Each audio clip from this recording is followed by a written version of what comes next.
My friend John always says, if it's not one thing, it's your mother. Today's Mother's Day, as you all know. Some of us are here with our mothers, hearts filled with gratitude for their love and guidance. But there are some here for whom this day is marked by pain and sadness, loss of a child, loss of a dream, loss of a mother, loss of a relationship. I thought especially of those of us who carry pain this weekend when I attended services Friday night at a synagogue in my neighborhood. I was with a friend who was explaining parts of the service that I didn't understand. Toward the beginning, the rabbi walked up to the scroll of the Torah at the front, took a shawl and pulled it all the way over her head, and then wrapped her whole body in it. She stayed that way for several minutes, just sort of rocking back and forth gently. Then she carefully took the shawl off her head and arranged it on her shoulders.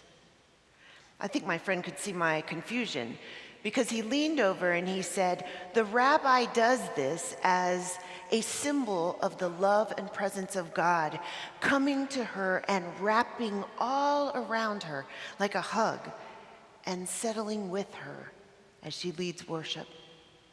It was such a beautiful image. I thought about it through the whole service. And I wanted to share that image with you this morning so that whether your heart is filled with joy or whether you're trying your best to piece together the pieces of a broken heart, I hope you feel the love and presence of God coming to you and wrapping all around you and holding you tight. Whoever we are, I think we could use that today. Because as John always says, if it's not one thing, it's your mother.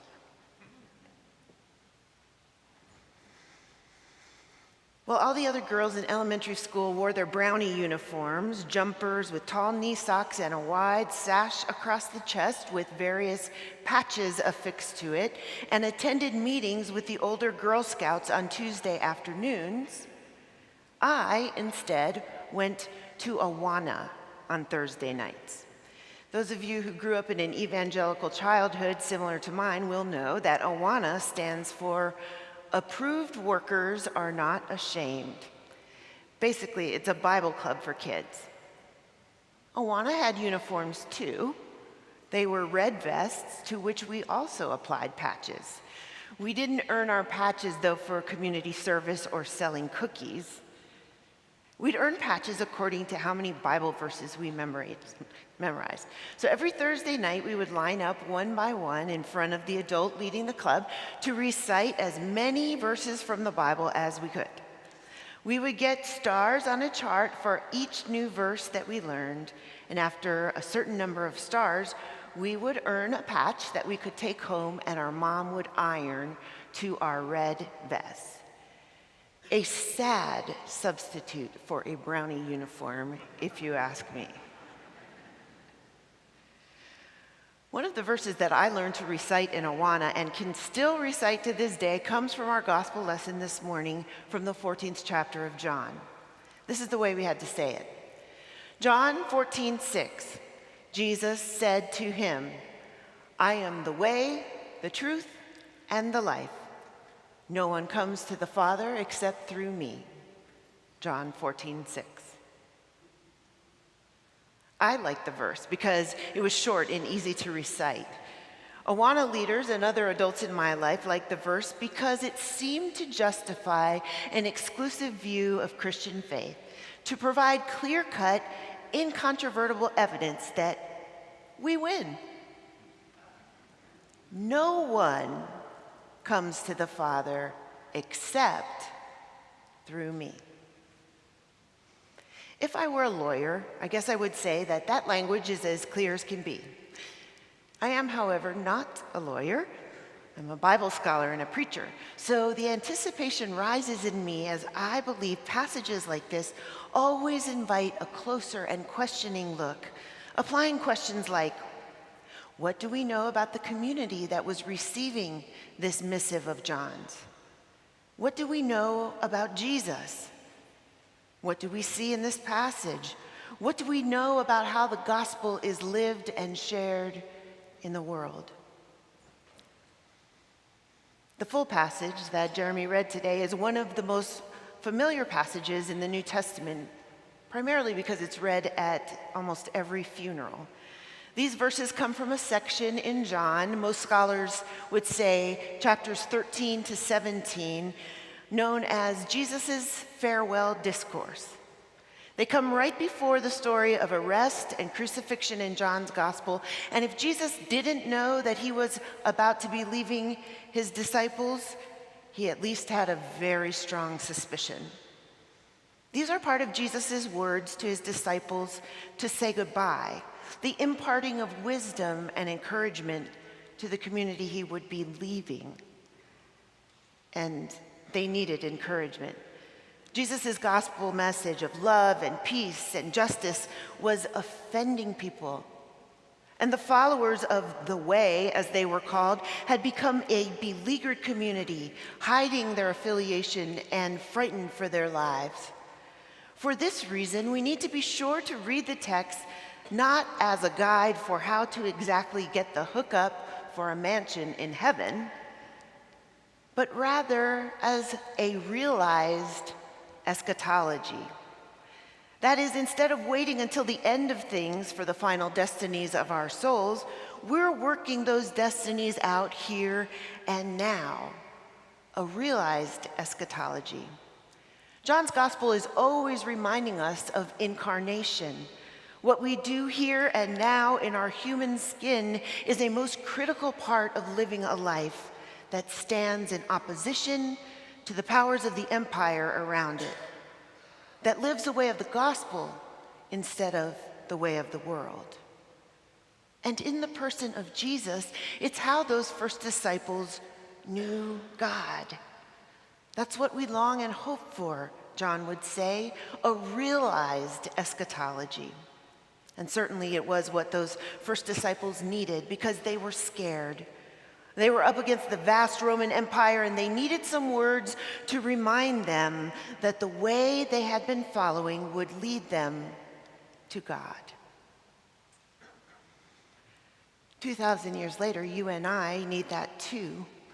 All throughout this season of Easter, we've been looking for signs of life, and today I want to invite you to do what the words of Jesus in the Gospel of John suggest.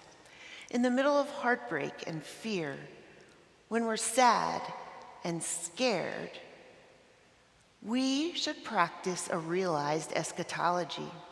Look around you at the relationships that point you to God.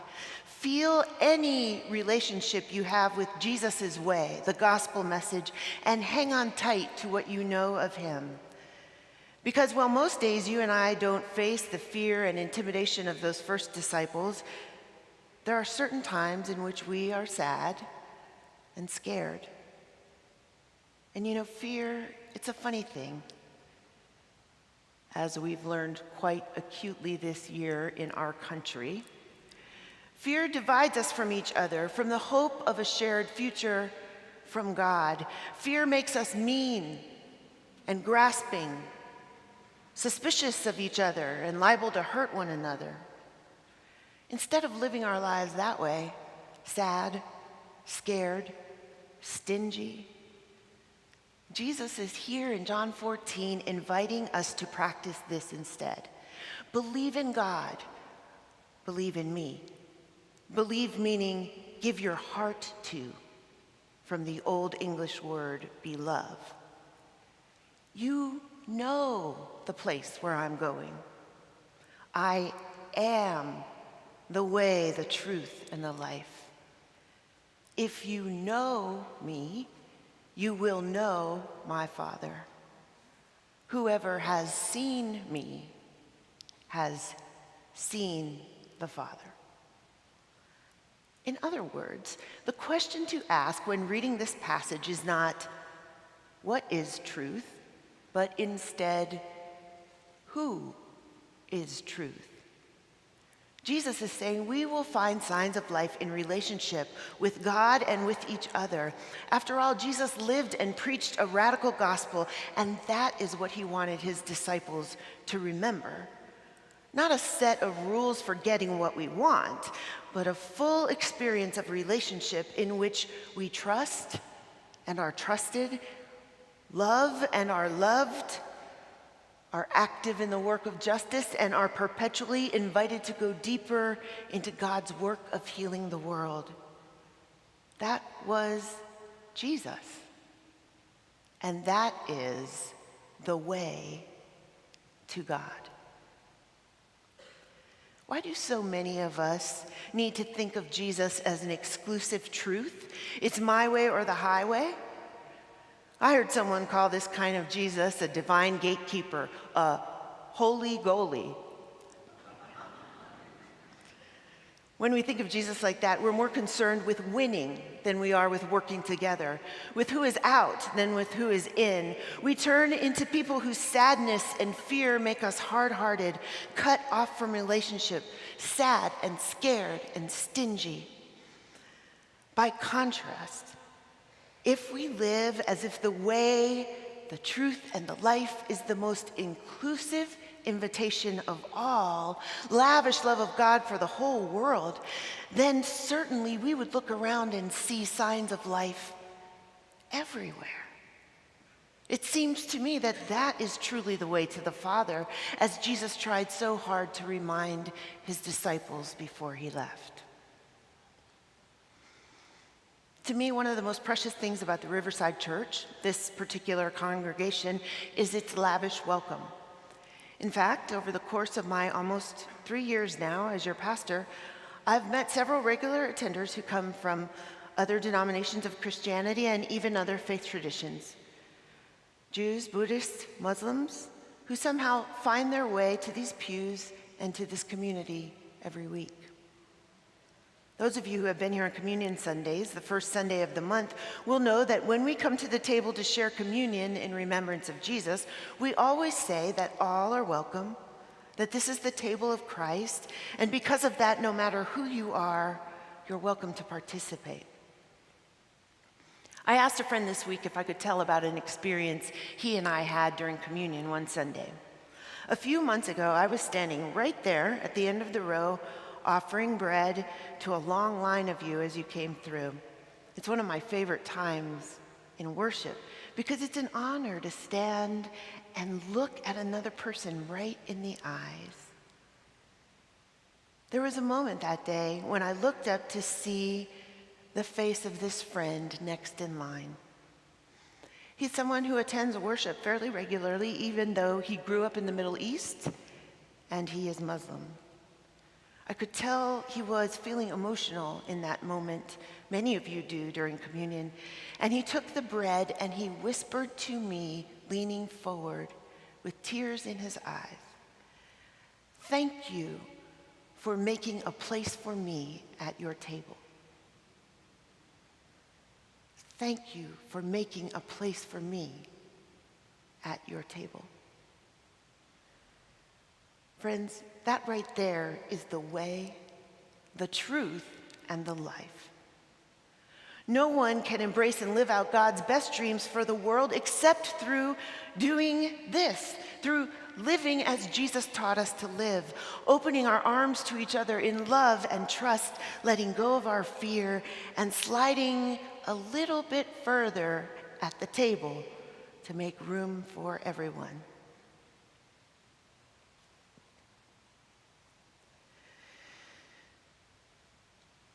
Well, maybe. I wanted to let that sink in a little bit. It would be nice to read the passage that way. But in this case, I can hear you thinking already, why do we need Jesus at all? That's just a nice way to live.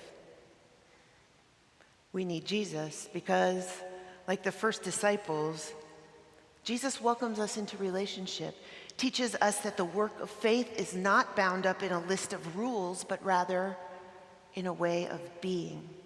When we are sad and scared and stingy, that's when we feel the most distant from God. Jesus wasn't just a teacher, he was someone who helped us feel in genuine human experience the love of God wrapping like a big shawl around us and drawing us close so we don't have to live in fear anymore. Scholars point out that this passage of John is one in a number of I am statements that Jesus used regularly during his ministry. You remember the metaphors he used. I am the good shepherd. I am the living water. I am the living bread. I am the light of the world. I am the door. All of these are metaphors of welcome, inclusion, relationship. And today's passage is no different. I am the way, the truth, and the life.